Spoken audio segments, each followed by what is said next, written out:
नमः शिवाय। श्रीमन्नारायण भगवान श्री मृत्युंजय आप पर कृपा दृष्टि बनाए रखें। ये स्कंद पुराण की एक कथा पर आधारित कथा है जो सूत जी महाराज सुना रहे हैं। ये प्रदोष व्रत से संबंधित कथा है। सूत जी महाराज कहते हैं, प्रदोष व्रत दरिद्रता के अंधकार से पार लगाने वाली नौका के समान है। ये व्रत दरिद्रता को दूर करती है। जो जिस कामना से ये व्रत करता है उसे भगवान शिव जी जरूर पूरी करते हैं। प्रदोष व्रत की बहुत महिमा है। प्रदोष व्रत करने वाला व्यक्ति कभी भिखारी नहीं होता है। प्रदोष व्रत को जो सही तरीके से कर ले उसे मनचाहा वरदान मिलता है। एक राजा थे, शत्रवत नामक एक राजा थे। सूत जी कह रहे थे एक शत्रवत नामक राजा थे जो बहुत ही दानवीर थे। उनकी प्रजा बहुत सुखी थी। उनके राज्य में कोई भी कष्ट नहीं देता था। उनके राज्य में सब बहुत अच्छे से रह रहे थे। एक दिन साल्व देश के राजा ने उन पर आक्रमण कर दिया। अब साल्व देश के राजा ने जब आक्रमण किया तो राजा शत्रवत भी बहुत युद्ध किए। बहुत सारे सैनिक मारे गए।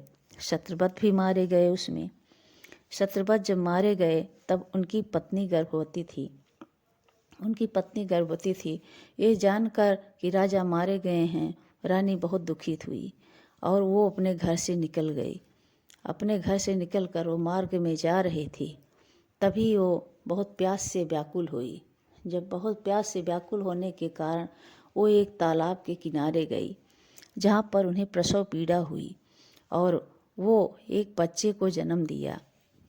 अब बच्चे को जन्म देने के बाद जैसे ही तालाब के किनारे गई तभी एक मगरमच्छ ने उन्हें आकर हमला कर दिया और मगरमच्छ ने रानी को मार डाला। अब वो बच्चा अकेला रह गया। पिताजी तो थे नहीं, अब माताजी भी नहीं रही। अब एक बच्चा अकेला, उसके प्रारब्ध का समय आ गया। अब यही है प्रारब्ध का समय। प्रारब्ध में जो आदमी किया रहता है जो वो आगे चलकर जरूर मिलता है उसका फल। अब उसी समय भाग्यवश एक ब्राह्मणी वहाँ से निकली जो भिक्षा मांग कर लौट रही थी। वो बहुत गरीब थी, भिक्षा मांग कर अपना जीवन व्यतीत करती थी। उसका नाम उमा था। उसके भी एक पुत्र था। उसने देखा एक बच्चा जो कि जमीन पर पड़ा हुआ है, जिसने अभी ही जन्म लिया है, उसकी नाल भी नहीं कटी है।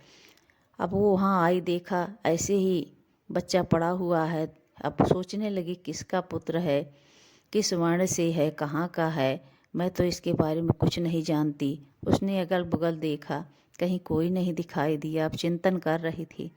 तभी एक महात्मा आए। वो महात्मा बहुत ज्ञानी थे। उन्हें सब पता था कि किसका पुत्र है। उन्होंने उससे कहा ब्राह्मणी से, तुम इसको अपने साथ ले जाओ, अपने साथ ले जाओ और इसकी अपने बच्चे की तरह ही इसको रखो, इसका लालन पालन करो। ये बच्चा ही तुम्हारे भी प्रारब्ध को बदल देगा। अब ब्राह्मणी बालक को अपने साथ ले आई। उसका भी वैसे ही पालन करने लगी जैसे अपने बच्चे का किया। अब वो बच्चे बड़े हो रहे थे। सारे संस्कार करवाए। सभी ब्राह्मणों ने मिलकर उसका उपनयन संस्कार किया जैसे ब्राह्मणी के बच्चे का किया था। अब दोनों बच्चे भिक्षा मांगते, भिक्षा मांग कर आते, अपनी माँ को देते। एक दिन संयोगवश वो ब्राह्मणी एक दिन देव मंदिर में गई। वहाँ पर शांडिल्य मुनि थे। शांडिल्य मुनि ने देखा तो उस बच्चे को पहचान गए। उन्होंने कहा कि देखो, क्या भाग्य में जो लिखा होता है वही होता है। ये बालक देखो कैसे ब्राह्मणी के साथ घूम रहा है। ये ब्राह्मण तो है ही नहीं। तो ब्राह्मणी ने कहा कि पता नहीं ये कौन है। मुझे तो एक ब्राह्मण ने कहा था तो मैं इसे अपने पास साथ ले आई। मुझे तो नहीं पता है कि किस वर्ण का है, कहाँ का है, कौन इसके माता पिता हैं। मैं कुछ भी नहीं जानती इसके बारे में। कृपया मुझे बताइए कि कौन है। तब शांडिल्य मुनि ने उस ब्राह्मणी से कहा कि ये विदर्भ देश के राजा का पुत्र है। इस राजा के पड़ोसी राज्य ने हमला कर दिया था तब इसके पिता मारे गए थे और इसकी माँ को मगरमच्छ ने अपना शिकार बना लिया था। इस तरह इसकी माँ भी मारी गई थी। सब कुछ बताया ब्राह्मणी को। अब उस ब्राह्मणी ने कहा कि राजन, मेरा स्वयं का पुत्र भी भिक्षा मांगता है और ये राजा का पुत्र होकर भी भिक्षा मांग रहा है मेरे पुत्र के साथ। इसका क्या कारण है? इसने कौन से ऐसे कर्म किए हैं जो इसे भिक्षा मांगना पड़ रहा है मेरे साथ? तो राजा का जन्म कैसे हुआ और कैसे इसका मतलब ये कर्म मिला, ये सब पूछने पर सांडिल्य मुनि ने बताया कि ये पूर्व जन्म की बात है। जब इसके पिता पूर्व जन्म में एक राजा थे, उसी समय वो प्रदोष व्रत कर रहे थे। उस समय प्रदोष व्रत की पूजा का समय था और राजा बाहर कोलाहल सुनकर बाहर निकल गए। प्रदोष व्रत को उन्होंने छोड़ दिया। राजा जब चले गए और उन्होंने कोई नियम का पालन ही नहीं किया। वो राजा शाम को आए तब भी कोई नियम नहीं किया और भोजन कर लिए और उसके पुत्र ने भी उसके साथ भोजन कर लिया।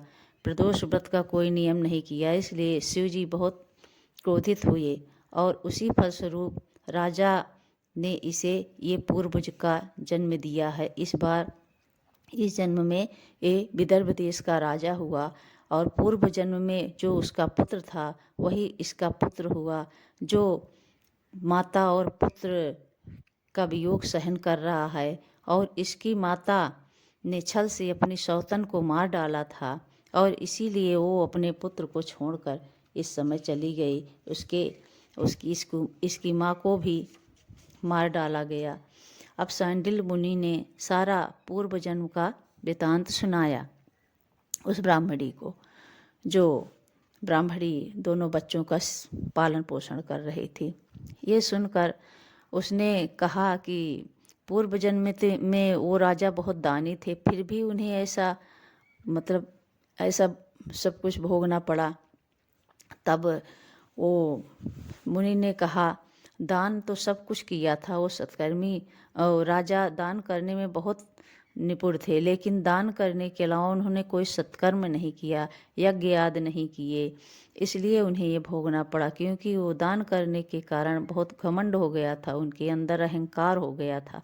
उन्हें लगता था कि मैं तो दान करता हूँ, मैं तो देने वाला हूँ, इसलिए उनको अहंकार के लिए ये सब भोगना पड़ा। उनके मन में अहंकार हो गया था। तब उसके मन में वो अहंकार के कारण ही वो गरीब ब्राह्मण के साथ भिक्षा मांगने के लिए इसे छोड़कर चला गया। अब दोनों बालक ने प्रदोष व्रत के बारे में पूछा। उस ब्राह्मणी ने पूछा कि प्रदोष व्रत की महिमा के बारे में बताइए भगवान। तब सांडिल्य मुनि ने बताया प्रदोष व्रत कैसे रखते हैं, प्रदोष व्रत की क्या महिमा है, प्रदोष व्रत कैसे करना चाहिए। जब सब कुछ सुन लिया, प्रदोष व्रत के बारे में पूरी जानकारी होने के बाद सब अपने घर लौट आए और प्रदोष व्रत करने लगे। काफ़ी समय लंबा बीत गया। प्रदोष व्रत नियम पूर्वक करते थे दोनों। काफ़ी समय बीतने के बाद एक दिन ब्राह्मणी का पुत्र नदी में नहाने चला गया। उस नदी में नहा ही रहा था कि उसे एक घड़ा मिला जो खजाने से भरा हुआ था। अब वो घड़ा लेकर घर आया और ब्राह्मणी से कहा, माँ मुझे ये घड़ा मिला है, भगवान शिव की कृपा से मुझे ये घड़ा मिला है। तब उसकी माँ ने कहा, ब्राह्मणी ने कहा, अपने दोनों पुत्रों को बुलाकर कहा, पुत्र दोनों आपस में बांट लो, ये घड़ा तुम्हें शिव के आशीर्वाद से मिला है, तो तुम दोनों आपस में बांट लो। ब्राह्मणी के ऐसा कहने से वो राजा का पुत्र बोला, नहीं, ये घड़ा, ये धन जो है शिव की कृपा से इसे मिला है और मैं इसे में से नहीं ले सकता। जब भगवान शिव मुझ पर प्रसन्न होंगे तब वो मुझे भी देंगे, तभी मैं उससे कुछ लूँगा, तभी मैं कुछ लूँगा। एक दिन वो दोनों घूमते घूमते टहलते टहलते एक दिन एक वन में चले गए। बसंत ऋतु थी। जहाँ वो घूमने गए थे उसी समय वहाँ पर कुछ गंधर्व कन्याएं भी घूमती हुई आ गई थी। उस गंधर्व कन्या ने देखा तो राजा के पुत्र पर वो मोहित हो गई और गंधर्व कन्याओं ने अपनी सखी से कहा, सखी तुम बगल वाले बाग में चले जाओ और सुंदर सुंदर फूल ले आओ, तब तक मैं बैठी यहीं पर तुम्हारी प्रतीक्षा करूंगी। ये सुनकर सभी सखियां वहां से चली गई और वो गंधर्व की कन्या एकटक राजा के पुत्र को देख रही थी। राजा के पुत्र ने भी देखा तो दोनों ही एक दूसरे को देखते ही मोहित हो गए थे। दोनों ने एक दूसरे से सारी बात बतलाई और तब गंधर्व कन्या ने कहा, मुझे पता है कि आप मुझ पर मोहित हो गए हैं और मैं भी आपको पसंद करती हूँ, मैं भी आपसे ही विवाह करूँगी।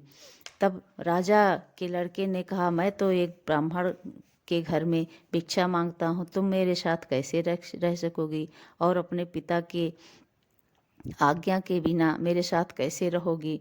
तब उस गंधर्व कन्या ने कहा, तुम चिंता मत करो, मैं अपने पिता की आज्ञा से ही तुम्हारे घर आऊँगी, तुमसे विवाह करूँगी और तुम परसों यही इसी जगह पर आना। तब ऐसा कहने पर गंधर्व कन्या चली गई और ऐसा कहने पर दूसरे दिन वो आया अपने घर और सारी कथा अपनी माँ से बतलाया और दूसरे दिन वो फिर उसी जगह पर पहुँचा। जब वो वहाँ पहुँचा तब वहाँ पर वो गंधर्व कन्या के पिता अपनी पुत्री के साथ वहाँ पर उपस्थित थे। उन्होंने देखा तो कहा कि मुझे पता है, मैं कल कैलाश पर्वत पर गया था और भगवान शिव ने मुझे बुलाकर कहा कि तुम जाओ पृथ्वी पर और धर्मव्रत नामक एक बालक है जो पृथ्वी पर है, जिसके पिता का सारा राज्य छिन गया है, वो पृथ्वी पर भिक्षा मांग रहा है। वो मेरा बहुत ही ज़्यादा पूजा किया करता है, इसलिए तुम उसकी सहायता करो और अपनी पुत्री का विवाह करो उससे, उसके राज्य को दिलाने में उसकी मदद करो। इस तरह मैं भगवान शिव के आदेश से यहाँ पर आया हूँ और अपनी पुत्री का विवाह तुमसे करता हूँ। तुम इस पृथ्वी पर 1000 वर्षों तक सुख भोग कर भगवान शिव के लोक में जाओगे और हमारी पुत्री भी तुम्हें इसी तरह वहाँ पर मिलेगी। इस तरह तुम शिवलोक में वास करोगे।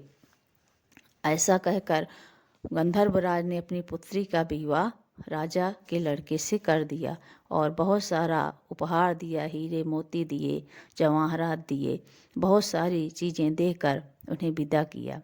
अब राजकुमार गंधर्वों की सहायता से अकंटक राज का सुख भोगने में लग गए। सूत जी कहते हैं कि वो राजा बनने के बाद अपने भाई को भी अपने राज्य में ले लिया और अपनी माता को ही राजमाता का पद दिया, अपनी पत्नी को रानी बनाया। इस तरह धर्मगुप्त विदर्भ देश के राजा हो गए और देहावसान होने पर शिवलोक को प्राप्त हुए। 100 जन्मों तक भी कभी दरिद्रता नहीं होती ये व्रत अगर कोई करता है। 1000 जन्मों तक शिव की कृपा बनी रहती है। पूर्व जन्म की त्रुटियों के कारण उन्हें जो परेशानी हुई वो परेशानी प्रारब्ध में अपना प्रभाव दिखाता है, इसलिए प्रारब्ध अच्छा होता है। प्रारब्ध अच्छा होता है तभी आदमी सुखी होता है। इसलिए कर्म अच्छे करने चाहिए, आज की न सोचकर। पूर्व जन्म में जो किया है वो मिल रहा है, आज जो करेंगे वो भी मिलेगा। इसलिए प्रदोष व्रत करना चाहिए। प्रदोष व्रत की बहुत बड़ी महिमा है। भगवान शिव की पूजा करें और नियम पूर्वक उसका पालन करें। प्रदोष व्रत जो जिस कामना से करते हैं उसे भगवान शिव अवश्य पूरी करते हैं। प्रदोष व्रत में क्या खाना चाहिए, क्या नहीं खाना चाहिए, ये सब सोचकर ही व्रत रखें। प्रदोष व्रत में फलाहार करें, भोजन नहीं करें, नमक नहीं खावें और प्रदोष व्रत में शाम को सूर्यास्त के बाद पूजा करें। जो सही विधि है पूजा करने की वो तरीके से पूजा करें और प्रदोष व्रत में नींद नहीं लें, सोएं नहीं। प्रदोष व्रत में एक समय शाम को पूजा करने के बाद जल ग्रहण करें पूरे दिन जल ग्रहण नहीं करें और प्रदोष व्रत में नमक तो बिल्कुल नहीं खाएं। नमक खाने की मनाही है, नमक खाने से व्रत खंडित हो जाता है। इसे प्रदोष व्रत नियम पूर्वक करें और ब्राह्मणों को भोजन कराएं। इस तरह से प्रदोष व्रत करने से प्रदोष व्रत की पूरी कृपा बनती है और भगवान शिव आप पर कृपा करते हैं। भगवान शिव आप पर कृपा करें। श्रीमन नारायण। राधे राधे।